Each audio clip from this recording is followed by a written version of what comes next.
This is Mike White with Omni Career Search, video blog 104.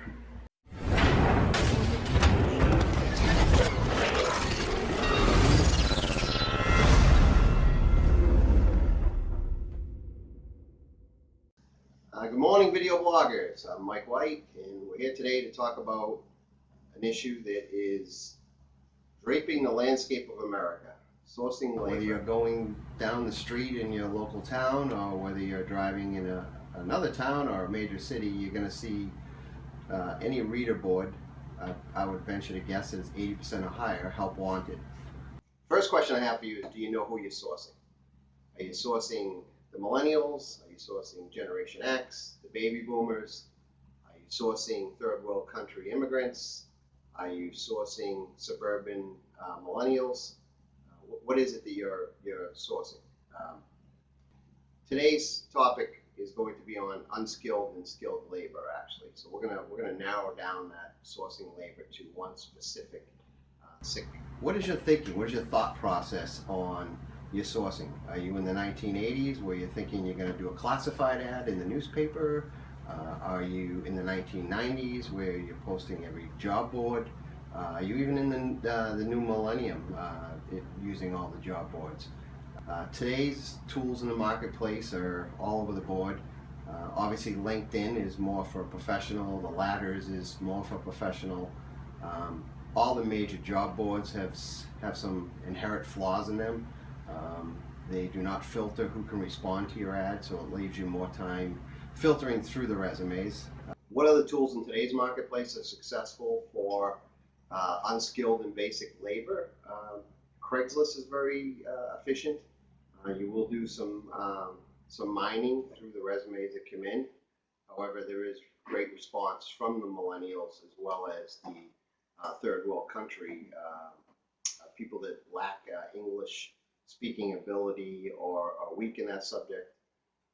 Will still use a job board like a Craigslist. The other tools that you can use are obviously the monsters and the hot jobs, career builders, things of that nature. What do you do in lieu of tools? Because sometimes the tools will not be effective for you, and that's pretty much what I'm hearing from people for feedback. You have to think outside the box. So, for example, if you're looking for somebody locally, you may want to go to local laundromats and put up your position that you're hiring for. You want to let them know what it pays. That's a big trigger. Your number big and bold, maybe a tear sheet at the bottom. Something that they can do with today's technology. They can take a picture of it with their phone, so I wouldn't get too elaborate, but you definitely want to give them an idea where it is, how much it pays, and what the job is. Out and about, you're in the grocery market, and the kid who's bagging your bundle seems to have good personality. He seems physically fit. The position's a little bit physically demanding. Ask them, give them your card, say, hey, I don't know if you have another job or if you're interested in another job, but you could also use that as a tool when you're out and about. High school guidance counselors, good time is obviously the spring for that, because they know the kids that are looking for work, maybe kids that are not moving on to college, or who are staying local at a community college. They could work with you throughout the school year. College dropouts are on that subject. You can look for the college dropouts through social media, Facebook or whatnot. You could initiate a nephew or a niece or your son or your daughter to kind of get an idea of who's not going to school, who's looking for a job, who's looking for a career. Unemployment offices is a good source as well too. They will go ahead and offer skill enhancement for certain people. They'll also possibly tie into some grant money that you could use to do some training. Unemployment offices are definitely a good source. There's usually one east, west, north, or south of you. Sometimes it's 2 or 3. Community centers. The third world country immigrants that come over that have basic English and basic education, they struggle to find a good paying job. They are somebody that you could go to. For example, they have a Portuguese community association typically in urban cities. They have a Haitian community center. Even some people from the Eastern Bloc have their own community centers.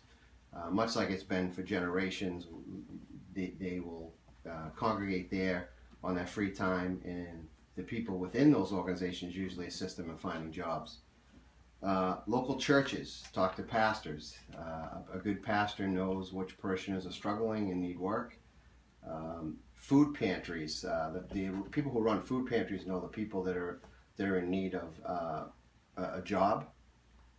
Next question I'll have for you is, do you have a referral program? And if you do have a referral program, have you looked at it through the eyes of your employee? Because that's important, because your employee is the one who's going to either utilize that or blow it off. Does it offer instant gratification? There was something I read years ago about the referral program of when the wind's blowing south and the train's traveling north, you will get a referral fee. What I mean by that is it complicated, or is it simple? And I always say keep it simple. The old KISS, keep it simple, stupid, is okay. Upon the first day of hire, someone you refer, you get $50, and after they complete that first week, you get another $100. That's instant gratification. It could be iTunes gift cards, it could be restaurant gift cards, whatever it may be. It needs to be something that they know they can get quick and easy. Are you flexible with your schedule is another thing. With the millennials, if you're sourcing millennials, flexibility of the schedule is key. There's a survey that came out a couple years ago that said the millennials actually appreciate flexibility more than compensation. So in other words, in layman's terms, they basically would rather have Fridays off to go snowboard during the winter than get a 50-cent raise. That's more important to them. So are you offering flexibility? Are you stuck in everybody needs to be here at 9 o'clock on the dot and work to 5 o'clock? If somebody has a hobby that they're passionate about, or somebody is looking to better themselves, are you offering that flexibility to that person so that they will stay longer with you and be more productive for you? So that's how to source labor from a low skill to an unskilled standpoint. To summarize, there are 3 things that you need to think about. Who are you sourcing? Are you thinking outside the box?